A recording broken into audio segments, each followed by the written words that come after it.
Venga y le cuento, donde las noticias de la semana cobran vida. Prepárense para un recorrido informativo y un profundo análisis político. Hoy, con la directora del programa, Juanita Guzmán, y con el productor, Paolo Arengas. Hola, hola, hola. Volviendo nuevamente a micrófonos acá. Venga, le cuento, muy contenta, muy feliz, emocionada, además por el tema que vamos a hablar y vamos a abordar. Voy a darle paso a Paolo. David, ¿cómo vas? Hola Juanita, buenos días para ti, buenos días para todas las personas que nos están acompañando en esta jornada, en esta mañana. Bienvenidos a una nueva emisión, que tiene muchos temas emotivos, una semana bastante llamativa en parte política, en parte social, en parte de actualidad, en parte de opinión pública. Y bueno, desde ya váyanse conectando, vayan dejando su like, vayan dejando su comentario, síganos en las redes sociales de Suba al Aire porque tenemos mucha información para todos ustedes y obviamente pues para que estén bien preparados para este fin de semana, para las conversaciones, para que tengan seguramente más temas de conversación junto con sus seres familiares y amigos, Juanita.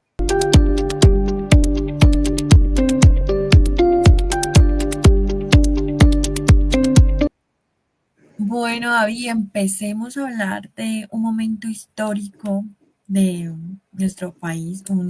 Yo creo que uno de los más lunares que ha tenido Colombia y es el tema del Palacio de Justicia. Sí, Juanita, 6 y 7 de noviembre de 1985 exactamente, hoy estaríamos hace 40 años viendo los vestigios porque fue una operación que tardó cerca de 28 horas, que ustedes ya han visto pues en diversos documentales y que está además incluso mencionar. Hay una película muy buena, hay dos películas que pero me permito recomendar, una de ellas es Noviembre, que ha generado hasta cierto punto rechazo y censura porque muestra un poco cómo fue la mirada desde los captores. El grupo del M19, una película muy emotiva, tuve la oportunidad de verla en su lanzamiento. Y también hay otra película que se convirtió tal vez en el primer hecho fílmico eh, teatral, que es una obra de teatro que conocemos todos seguramente y se llama La Siempre Viva.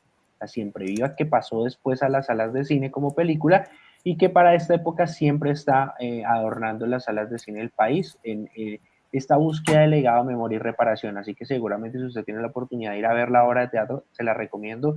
O si tiene la oportunidad de ir a ver la película, también se la recomiendo. Creo que está en RTBC o está en YouTube. Me lo puede encontrar gratis.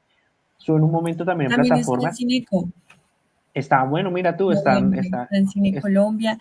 Yo estuve averiguando también y la Cinemateca también está entre semana buenísimo. y también está entre el fin de semana de festivo, está el día 16, el domingo 16, pues para las personas que quieran ir a ver. Buenísimo. El problema de la Cinemateca es que entre semana es temprano, 2 de la tarde, pues digamos para los estudiantes que están, no sé, en el centro, pueden ir a verla. Uh-huh. Igual para los otros, los que trabajamos, y no podemos ir a ver, Vaya pues de nada, noche. por favor, podemos ir, ¿sabes a dónde? A Cine Colombia y ver una muy buena película. Yo la quiero ver porque hay algo que sí es verdad, David, y es que toda historia tiene pues varias versiones. Uh-huh. Y aquí desafortunadamente en Colombia solamente muestran la cara de la moneda de un solo lado y no muestran lo que también hubo detrás. Porque si nos vamos al contexto y a la historia, David, la toma del Palacio de Justicia no fue algo esporádico, fue algo que estaba premeditado y ya se había notificado. Sí, es un tema que ya incluso pues se menciona que hay informes o hubo informes de inteligencia que llegaron meses antes Sí, sí.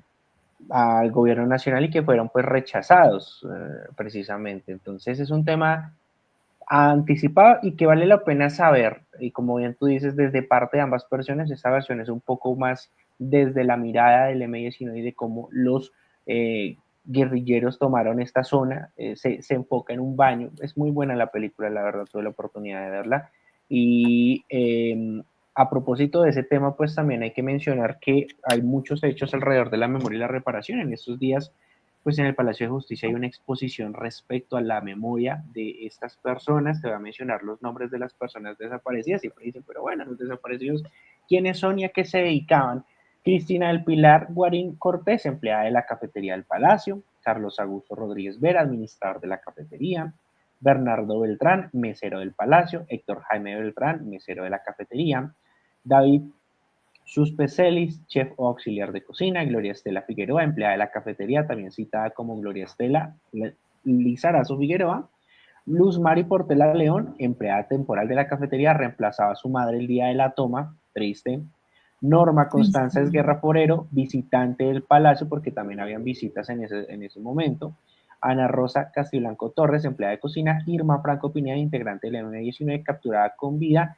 Y hasta el momento la información que hay es desaparecida bajo custodia militar. Y Gloria Isabel Anzola de la NAO, visitante ocasional de Palacio. Así que pues esas son las personas desaparecidas Sí. donde todavía se sigue reclamando pues justicia de estas personas, señorita. Yo te propongo un trato, David, a ti y a las personas que nos están viendo hoy. Yo sé que iniciamos un poco tarde, pero mi trato es el siguiente, nos quedan media hora. Así que yo te propongo, si bien hiciste y hablaste titulares, de que hablemos esta media hora de Palacio de Justicia y dejemos los 3 titulares que tenemos adicionales para el día martes. ¿Qué opinas? Sí, puede ser, lo corremos para el día martes y pues dedicamos justamente pues el espacio. Son noticias que igual están súper recientes, súper frescas y que vamos a seguir hablando de Jaime Esteban, vamos a seguir hablando del alcalde de Estados Unidos, vamos a seguir hablando también de Abelardo de las Piedras, así que me parece muy bien para pues complementar con nuestros panelistas, con Donny, con Vale el próximo Con martes. Vale. Estoy muy de acuerdo. ¿Y por qué lo digo? Porque yo quiero que nos vayamos al contexto. O sea, yo quiero que nos devolvamos a la historia de lo que fue la toma del Palacio de Justicia y que claramente esta historia de la toma del Palacio de Justicia no fue eh, por cualquier ente, sino sí fue por el M-19. Pero también hablemos un poquito, ¿quién era el M-19? ¿En qué momento se originó? ¿Cuáles eran esas ideologías políticas para que aún así partamos a este hecho que pues le puso ese lunar a esta historia, un lunar más, diría yo, a la historia colombiana, a la política colombiana y pues a todos sus sucesos. Y es que el M-19, David, pues tiene su origen en 1970 y pues fue pues por una respuesta urbana y política, porque te acuerdas que nuevamente hubo fraude electoral el 19 de abril de 1970, porque se supone que el Gustavo Rojas Pinilla pues era nuestro dictador entre comillas, ¿no? Porque realmente Colombia no ha tenido un dictador que no diga, ¿sí? Fue nuestro dictador y después hicieron elecciones y Gustavo Rojas Pinilla había ganado, pero le robaron de frente y quedó, ese fue el apagón, y quedó como presidente Misael Pastrana Borrero. Sí, claro, o sea, Colombia se acuesta, ya había televisión y había radio. No estoy seguro, no, ya había tele, sí, ya. La radio estaba, sí, también había televisión. Había Sí, sí. televisión, pero entonces ese día hubo pues unos boletines especiales. Juanito y yo estamos en un cabeza a cabeza hasta el día, hasta la hora en la que hay el apagón. Juanita va ganando las elecciones y cuando despierta Colombia al día siguiente, pues hay un apagón. Amanezco que gané yo.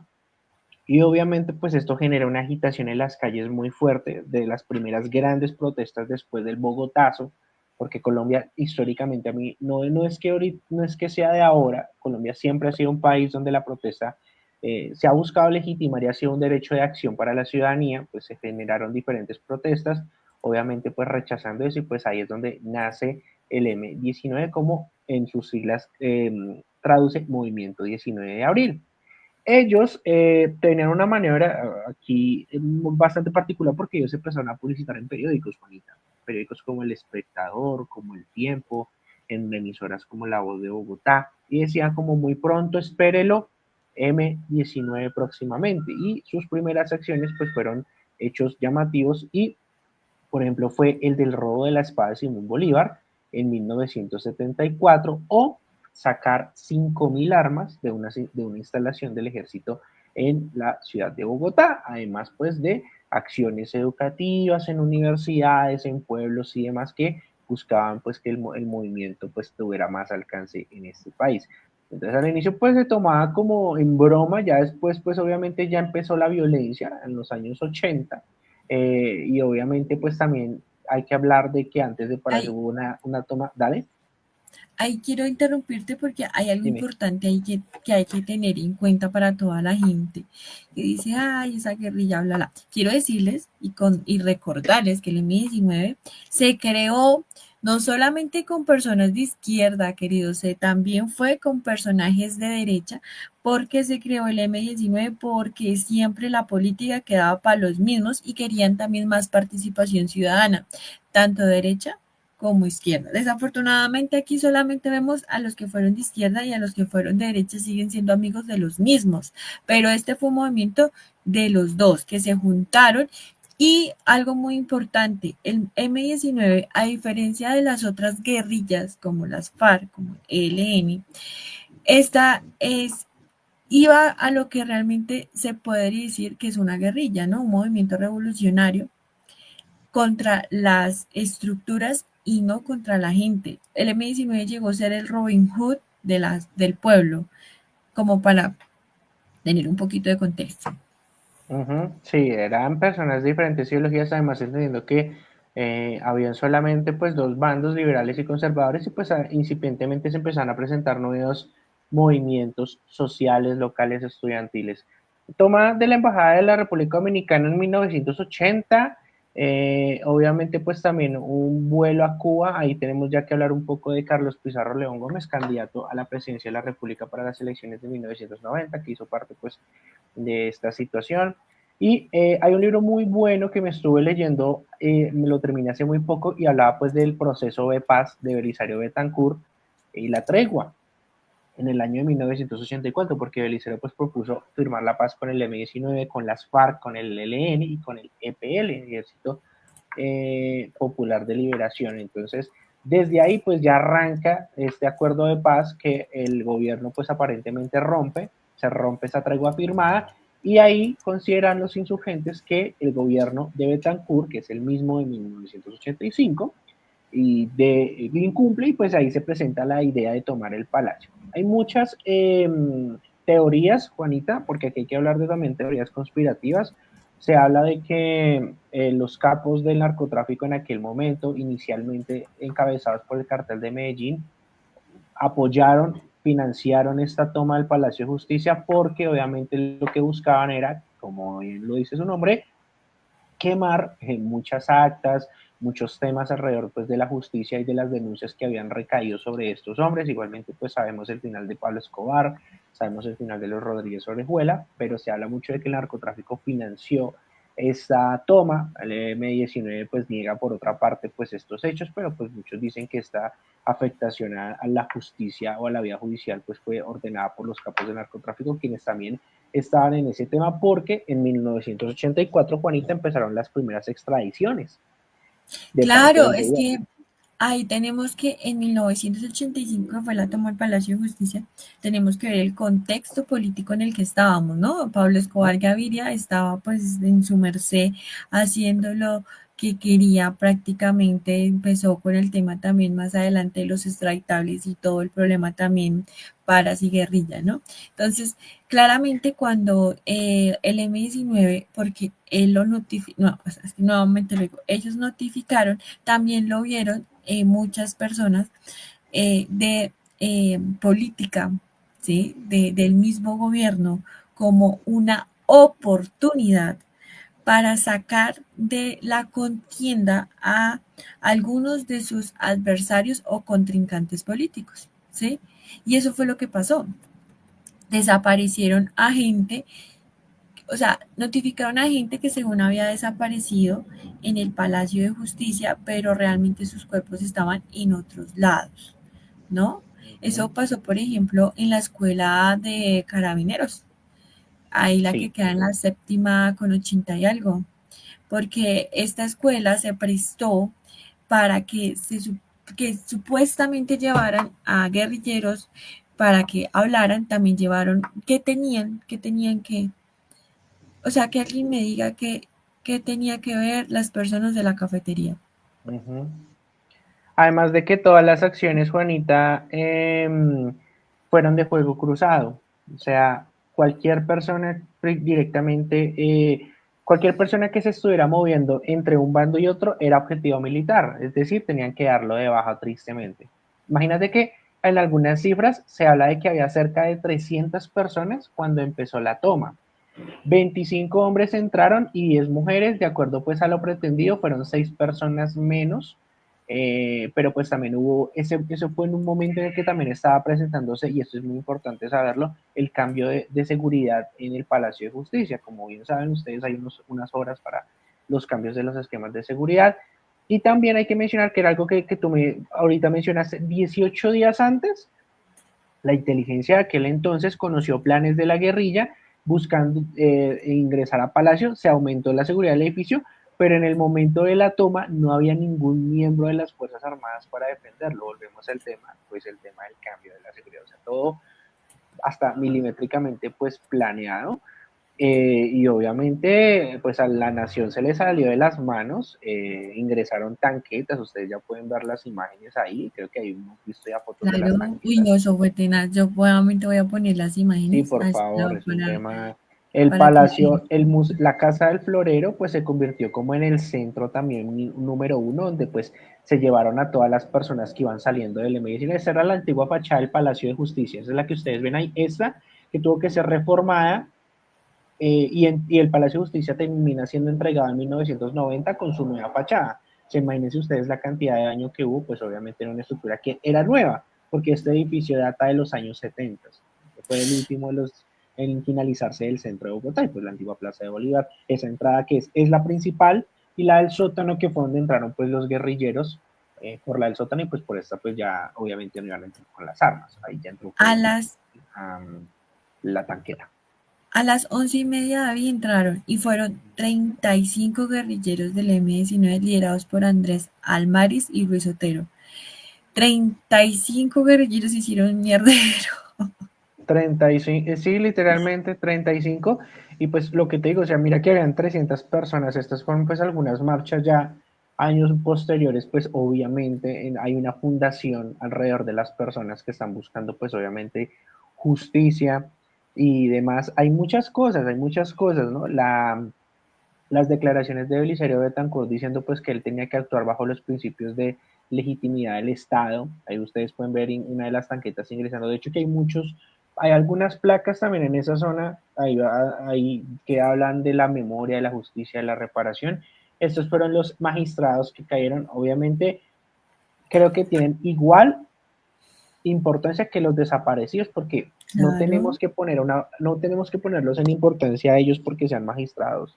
Finalmente, miren también que les estamos hablando de empleados de una cafetería, de visitantes que son incluso más importantes que los magistrados. O sea, cada día en un mismo nivel, porque finalmente pues son desaparecidos. Ahí están los nombres: Alfonso Patiño, Alfonso Reyes Echandía, Ricardo Medina, Ujú. Carlos Medellín. De hecho que algunos apellidos pues son conocidos y son cercanos a lo que ustedes conocen hoy en día, porque son de la misma línea política. David, es La que Casa del Florero, ¿no? También el tema, dime. ese día nos quedamos prácticamente sin corte. Sí, La Corte exactamente, Suprema no. prácticamente se desapareció y fue en el momento en el que estaban a punto de aprobar lo que hablabas y de Pablo Escobar, la extradición y cosas así. Yo quiero hablar un poquito, o sea, yo quiero que cierren los ojos los que nos ven. Por favor, imaginen un momento. Exactamente. Y bueno, durante el día, todo inició a las 11:30, ¿no? El primer piso se incendia. Se propaga el fuego hasta los archivos judiciales y los expedientes, incluido casos contra narcotraficantes del cartel de Medellín. Muy, muy rara la vaina, como muy apropiado, ¿no? El ejército logró ingresar parcialmente, pero los guerrilleros mantienen rehenes, incluidos los magistrados de la Corte Suprema de Justicia. Y en una de las entrevistas que hicieron, pues, para conmemorar en este suceso, o para recordar más que todo, el ex magistrado Carlos Betancur Mejía decía, es que nosotros para los dos bandos éramos basura. Triste. Epa, claro, porque estaban literalmente como hablábamos ahorita, en ese fuego cruzado. En medio del incendio, mira, eso es otra de los relatos, en medio del incendio vi a rastras, cuando empezó a arder parte de mi alma, la justicia ya no estaba amenazada, estaba quemada, asesinada, su palacio en llamas, me fugué de la bala cañón y de los fusiles, aferrándome a algunos de mis amigos y colegas. Fuego cruzado, encerrados entre paredes levantadas con horror, guerrilleros, policía de ejército, enceguecidos disparaban a todo lo que se moviera, dijo el ex magistrado. Pone cuidado Claro, también, hay un tema que quiero entrar en debate y espero no suene tan abrupto. Él hace una mención muy especial al gobierno de Belisario. Del gobierno puedo decir que sus silencios no se escucharon en medio del terror y en el frenesí que se vivió desde las 11 de la mañana. Algunos miembros del ejército llenos de fervor patriótico expresaron que estaban defendiendo la democracia cuando la estaban asesinando precisamente. Y eso porque quiero hacer como la mención del gobierno, Juanita. Esta historia es una historia que voy a lanzar y seguramente tal vez de pronto saquemos el clip para subir al aire. Todo el país estaba pendiente, recordemos un panorama de comunicaciones totalmente diferente al que hoy en día. Hoy hay internet, hay parabólica, hay redes sociales. En ese entonces teníamos 3 canales, el canal 7, el canal 9 y el canal 11, que antiguamente era el canal 2, más un montón de emisoras, ¿no? Todo el AR, Caracol, RCN, La Voz de Bogotá, Radio Santa Fe, Radio Recuerdo, Radio Reloj, Caracol Radio, RCN Básica, bueno, en fin. Sobre las 6 de la tarde, sobre las 5 de la tarde, pues ya 3 horas después, varias horas después de haber arrancado la toma del Palacio de Justicia, hay una reunión muy puntual entre el gobierno nacional y la ministra de Comunicaciones. Digo ministra de Comunicaciones porque la persona que estaba en la cartera se te va a hacer muy conocida porque fue candidata presidencial y es Noemí Sanín, la Amparo Grisales de la política, porque no le pasan casi los años a esa señora. Entonces Noemí Sanín estaba ahí con ellos, recibe la orden de Belisario y dice, no podemos transmitir el Palacio de Justicia porque esa es la premisa del gobierno, no te lo estoy inventando yo. La idea es mantener la calma y buscar propiciar la calma para evitar un segundo Bogotazo. Lo que argumenta el gobierno y lo que argumenta Noemí Sanín, que fue citada a la Corte Internacional de Derechos Humanos, es que el gobierno no podía transmitir lo que estaba pasando en la noche ni la radio para evitar que la ciudad saliera a las calles y quemara nuevamente Bogotá, como pasó en los tiempos del Bogotazo, que en cierto punto hay una correlación, ¿no? La gente salió a las calles porque estaba escuchando que asesinaron a Gaitán y pues quemó la ciudad y bueno, en fin. ¿Qué se les ocurrió pues a las personas de la época? Pues llamaron a Inravisión. Oiga, Inravisión, sí señores, ¿qué le puedo colaborar? No, pues es que necesito ¿qué tiene para transmitir en la noche? No, pues tenemos cultura, tenemos un concurso y tenemos un partido de fútbol. Hágame el favor y me lleva una móvil al Estadio El Campín y me transmite el partido. No, pero pues nosotros, señor gobierno, nosotros no pasamos fútbol. El fútbol en Colombia no se transmitía porque era muy malo para la asistencia a los estadios. Entonces lo que pasaban eran ah, las finales. sí, eso sí Sí, no o sea, sabía. en Colombia, Wow. digamos que los primeros partidos de fútbol que se pasan en Colombia son las finales como tal. El partido de la final, el que ya entrega el título, pero había una ley que no permitía que se transmitieran los partidos porque eso afectaba a los equipos, ya que como la gente estaba viendo el partido por televisión, pues no iba al estadio. Entonces llegan los señores de Inravisión, le dicen al gobierno, bueno, está bien, ya vamos para allá, y en 2 horas, Juanita, en 2 horas montan una transmisión de un partido de fútbol. La gente estaba esperando a las 8:30 poner el noticiero porque ya se había acabado Compre la Orquesta, que era un programa muy tradicional de la época, y ponen fútbol. El partido no tenía nada que ver, Millonarios Unión Magdalena, apenas empezaba la fase final del campeonato, gana Millonarios, habían personas en el estadio El Campín, 10.000, pero incluso en la transmisión del partido los jugadores cuentan, se escuchaban los bombazos desde el centro y las ambulancias pasar por la carrera 30. A raíz de eso, Noemí Sanín pues es investigada por censura y delitos pues obviamente de censura de información. La radio también se tiene que enlazar con este partido y pues a las 11 de la noche ya retomamos la programación habitual, pero pues ya vemos que ya el incendio del Palacio de Justicia se está apagando, muchas cosas no se pudieron transmitir y ahí el fútbol literalmente pues censuró o por orden del gobierno lo que pasó y pues hay una investigación muy fuerte alrededor de eso. Los jugadores no sabían si ese partido se iba a jugar y a las 7 les dieron si se juega y va por televisión porque tenemos que en teoría distraer al país. Pues es lo mismo que pasó en Argentina, ¿no? En Argentina para la Mundial del dictadura 78, exactamente. hicieron exactamente lo mismo. A mí me gusta el fútbol, la verdad, me gusta el deporte, un deporte de pasión, pero la verdad me choca cuando lo usan para desviar la atención de lo importante, de la gente, de la política, de lo que está pasando en un país. Ahí es donde choco con el fútbol y de una u otra forma siento que sus participantes, en este caso los jugadores, que en este momento y en todo el momento de la historia se convierten en sí como en esos héroes, como en esos, el mal término que ahora lo llaman el influencer de la gente. Siento que sí tienen la responsabilidad social de decir no. Sí, fue una noche bastante triste. Obviamente, pues Noemí Sanín todavía al día de hoy se sigue defendiendo. Investigaron también incluso futbolistas de la época, pues, y a la gente en Ravisión, pues obviamente por hacer esto. Recuerda también, Juanita, que la televisión en gran parte en aquel momento era en vivo. Habían programas que se graban, pero pues digamos que en la noche se graban en vivo los concursos. Bueno, Sábados Felices es una muestra de eso, que antes era en vivo, el show de las estrellas, y bueno, todo eso pues sirvió, pero pues la gente no quería ver fútbol, la gente quería era saber lo que estaba pasando en Palacio de Justicia y pues obviamente ahí ese partido transmitido desde Bogotá, que curiosamente pues también logísticamente para la época era mucho mejor, pues distrajo a todo el país y ya a las 11 de la noche pues se retomó la programación y pues los canales transmitieron hasta altas horas de la noche lo que estaba pasando, entrevistas, la radio se supieron algunas entrevistas con los magistrados cuando fueron pues capturados y donde se pedía desde la radio. Juan Gosaín relata que los mismos magistrados pedían que por favor la radio transmitiera el llamado al gobierno para pedirle que bajara las armas, que Belisario no ordenara más porque estaban ellos en el fuego cruzado, porque habían enlaces con llamadas telefónicas a Palacio y ahí obviamente los medios de comunicación hicieron esa parte importante. Por ejemplo, la cuestión, ya para cerrar y darte paso, la famosa frase de Luis Alfonso Plazas Vega, el excomandante que dirigió las operaciones, mantener la democracia, maestro, fue lo que dijo cuando le preguntaron, ¿y ahora qué tenemos que hacer? Mantener la democracia. Él fue investigado en la retoma y absuelto tras haber sido acusado y detenido en 2007 por desapariciones forzadas. Fue absuelto en 2015, fue detenido en el año 2007 y obviamente pues después de todo eso pues ahí las personas están esperando todavía respuesta y reparación, juicios militares, bueno, en fin, hay un montón de situaciones ahí de lo que ha pasado y pues lo más reciente que es lo que tú decías del Cantón Norte, las personas Yo que fueron creo pues en que, la fuga. yo creo que voy a empezar a levantar la mano para poder hablar. No, ya con eso te doy paso. Ya el tema lo cierro ahí.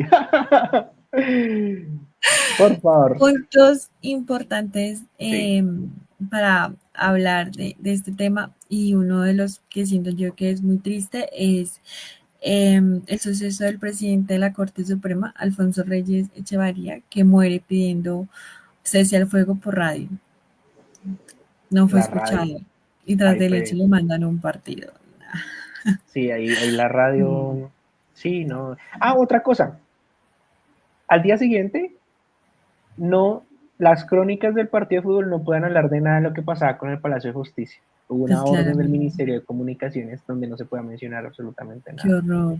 Es que a mí Fue me un tema muy encanta delicado. lo de las redes sociales ahora porque si bien tiene lo negativo, ¿no? Y es que a veces desinforma y le da la potestad de que cualquiera pueda ser periodista, que yo siento que no, pues para eso uno también estudia, ser ético, profesional, Claro. Sí. imparcial, sí nos ayuda a ver lo que la gente, las élites, los medios tradicionales no quiere que veamos, ¿no? Eso es algo importante que me alegra que ya esté.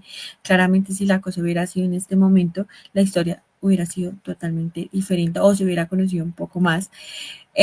Otro tema, mueren cerca de 100 personas, entre ellas 11 magistrados, 11 miembros del M-19, empleados judiciales, visitantes y militares. 11 personas fueron desaparecidas, entre ellos empleados de la cafetería y visitantes. Estas 11 personas desaparecidas entraron a la escuela de caballería de Cantón Norte y nunca salieron. Ujú. Es un tema. Y además, ¿sabes qué pasa? Hay un tema muy importante y es que esta semana también se cumplen 40 años de la tragedia de Armero. Uy, Eso fue sí, la misma semana.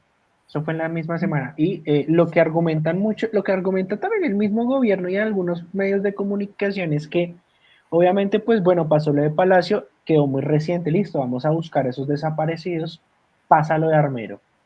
Lo de Armero genera, pues, que toda la atención se vaya para allá, de los medios, de la sociedad, del gobierno, las ayudas, y pasa el tiempo, después viene el Papa en 1986, siguen buscando ayudas. De hecho, Carmelo pues finalmente no fue ni reconstruido ni nada, ni un montón de cosas, No, pero la David, atención se centró, la atención se centró en Armero, que obviamente pues merece la atención, fueron muchas más personas las que perdieron la vida. Tenemos el caso de muchísimo. Omaira Larretina, el morbo también un poco desde ahí, Ay, no, eh, sí, sí. y pues nos olvidamos de los desaparecidos, porque todo fue como tan seguido que, bueno, ¿qué hacemos? O esto o esto. Y pasa, el tema es que pasaron 40 años. Apenas hasta el año 2010 y 2011, 2012 empieza a aparecer un informe así más o menos con buscando reparación y verdad, y apenas empiezan 40 años después a esclarecer muchas cosas, algo que habla un poco de la inoperancia de la justicia en este país en todo sentido también. David, es que tengamos claro algo y es importante tenerlo en cuenta, a la gente le guste o no le guste. Y es que claramente llega un gobierno, el gobierno de Álvaro Uribe 2002-2010, que también buscaba esconder cositas. Porque si bien decimos acá, y nuevamente lo he mencionado dos veces, con esta sería la tercera vez, el gobierno sabía la toma y la usó para sacar de la contienda política a los que estaban en contra de sus ideologías políticas. Si bien esto fue una toma liderada por la guerrilla del M-19, las desapariciones que se supone que habían sido en Palacio y fueron en otro lado, no fueron muertes de la guerrilla, fueron muertes de Estado, fue un crimen de Estado que claramente a un gobierno como el de Álvaro Uribe Vélez, derecha, extrema, no le convenía. ¿No? Entonces, porque es muy paradójico que vengan a aparecer, uy, es que es mucho tiempo, este documento ya, esta reparación de víctimas cuando llega Santos al poder, porque Santos de una u otra forma, desde su tema pragmático, él sí busca un tema de paz y empieza a esclarecer muchas cosas. Ahí el cambio de pensamientos, ideologías, y ahí es donde yo también quiero hacer la acotación y ahí pongo el puntico y es importante escoger bien a quien quiere que nos represente, porque realmente ahí podemos ver cómo la justicia también puede esconder muchas verdades que no quieren que salgan a la luz. Este es un suceso muy triste, David, es un suceso muy triste que realmente nos deja muchas lecciones. No hay que confiar, qué triste lo que voy a decir, pero realmente no hay que confiar en las personas que se supone que nos deberían proteger y en este caso es la justicia porque, pues porque mira todo lo que pasó en este suceso. Sí, es un tema, pues imagínate, 40 años y todavía hay víctimas que esperan. La Comisión de la Verdad, pues obviamente hace lo suyo, pero nos quedamos en eso, ¿no? Comisiones, organizaciones, burocracia y para cuándo, pues la justicia verdaderamente hablando. O sea, hay tres palabras que se nos mencionan, ¿no? Verdad, justicia y reparación, listo. La verdad todos creo que la tenemos muy clara. ¿Para cuándo la justicia? ¿Para cuándo Sí, la para cuando la reparación? reparación. Esto es un tema como de nunca acabar, Y qué un círculo triste vicioso. que tengan que pasar casi una década, 30 años, para que realmente empiece a salir el primer punto de lo que tú dijiste, la verdad. Ujú. Entonces, Claro, ¿cuánto tiempo tienen que esperar las víctimas para justicia y finalmente para reparación? Siento que no debería ser así. Miren, no es por nada, pero yo me quedé pensando en Brasil. Y Brasil, que tiene un movimiento fuerte derechista, condenó a Bolsonaro. Entonces, claro. ¿qué pasa en Colombia? ¿Qué pasa en Colombia? ¿Por qué Colombia no puede hacer lo mismo? ¿Por qué nos tenemos que seguir arrodillando? Es la pregunta que les voy a dejar acá. Y quería hacer un paréntesis rápido con el tema de Armero, porque si bien todo se fue y las ayudas se fueron, también hubo muchísima corrupción y yo no puedo creer cómo la gente tiene corazón de ver cómo le pasan las cosas a la gente y lo que hacen es ver la oportunidad para robarla, para quitarle, para hacerle. La gente mandaba las ayudas bien y acá quitaban lo nuevo y mandaban lo viejo y a mí eso me parece terrible y no más pasó ahorita el fin de semana en la Mutis, bueno, el fin de semana pasado en la Mutis, con el accidente trágico que dejó a 2 muertos. Las personas intentaron robarles a los heridos. Y Es que siento que eso no está. Tasajera, ¿te acuerdas lo que pasa siempre en Tasajera? O sea, hacen que el carro se volque para dejarlo sin nada. O sea, la gente hay un tema muy, muy complicado. Yo quiero cerrar con esto último y es que esto también es o queremos hacer, o quiero que hagamos un llamado a propósito de la verdad y la memoria, que aún no entiendo cómo es posible. De hecho, que la película de noviembre, que es donde arrancamos este programa, se comparten imágenes inéditas, imágenes inéditas. Estas imágenes inéditas, y sé que no sé si sea culpa de los de la película, ¿por qué no se compartieron antes? ¿Por qué tenemos que esperar 40 años para esto? ¿Y por qué lo digo? Precisamente por esos efectos, Juanita, por temas de justicia, por temas de reparación. Yo te compartí en las últimas horas unos fotógrafos que sacaron archivo ahorita. ¿Por qué esperaron tanto tiempo? O sea, amigos, está muy bien el tema de su obra, preservar su obra, pero ustedes también pudieron haber ayudado muchos años atrás a ayudar a esclarecer muchas cosas, porque tienen que esperar 40 años para revelar material inédito cuando estas cosas no se pueden hacer. O sea, al que le gusta, pero amigos, estamos hablando de un tema de desapariciones, de fallecidos, donde todavía hay muchas cosas que no se saben, y no, y sale, revelamos material inédito. Esto debiste haberlo hecho a los 10 años a lo mucho, a los 5 años, porque hay familias de las personas que mencionamos que están esperando todavía justicia, reparación y verdad. Ni hablar también de cuánta persona sale con tomas inéditas, que es algo que yo digo, bueno, porque no lo hicieron antes, en serio, que Sí, también te está muy tengo lindo la lo mira, respuesta, Abby. pero es una cosa que por favor, hombre, no, no sé. Y la respuesta a esa pregunta se llama, y te la doy en una sola palabra, se llama miedo, por miedo. Porque recordemos que para los años 90, 2000 al 2015, bueno, 2010, pongámosle, hablar y decir tu opinión y alzar la mano era un delito. El tener opinión política era un delito. Entonces podemos ver, por ejemplo, cuando yo inicié la universidad en el 2016, 2017 mataron a un chico en Soacha porque era un líder social y era estudiante de la Minuto. Entonces claramente la gente le daba miedo llegar y decir, tengo esto, tengo aquello por no ser franco o frente militar contra la gente. Y ahorita pues de una u otra forma con Petro en presidente da un poco, no toda, la seguridad de poder decir, vea, podemos hacer tal cosa. Siento yo que puede irse por ahí, porque es que desafortunadamente Colombia ha sido un país muy violento.